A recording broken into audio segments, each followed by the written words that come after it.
जय हरी माऊली. आमच्या पुंतंबा गावाची यात्रा होती. मनमाडची दिंडी येणार होती. मस्त दाळबट्टी बनवली त्यांच्यासाठी. मग आम्ही दिंडीची वाट पाहत होतो. आली दिंडी. मग आम्ही दिंडीचं स्वागत वगैरे केलं. पुंतंबा गावचे ग्रामपंचायतीचे सदस्य श्यामभाऊ यांच्याकडे गेल्या 25 वर्षापासून मनमाडवरून ही दिंडी येत राहते. त्यांनी महाराजांचे पाय वगैरे धुतले, त्यांचं दर्शन घेतलं. बायांनी तुळशीची पूजा केली, तुळशीला ओवाळलं. श्यामभाऊची आई म्हणे मला दर्शन घेता आणि फोटो काढ. काही बाया म्हणे आमचे पण व्हिडिओ काढ. मग घेतले व्हिडिओ काढून. मग काय महाराजाच्या दर्शनासाठी सोन्या दाद्या आले. मग सोन्या पाया पडला, मग दाद्या पडला.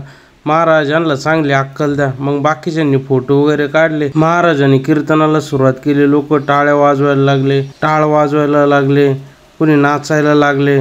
कीर्तनामध्ये लोक मग्न झाले. मी चौकड कॅमेरा बिंगावला. मग काय सगळेच नाचत होते. मी पण व्हिडिओ शूटिंग काढून घेतली. कोणी फुगडी खेळत, कोणी ते बैलगाड्यासारखं काय चालू होतं आपल्याला काही समजेना. मग कीर्तन संपल्यानंतर महाराजांना हार टाकला, नारळ दिलं. तुम्हाला आजचा ब्लॉग कसा वाटला कमेंट करून सांगा.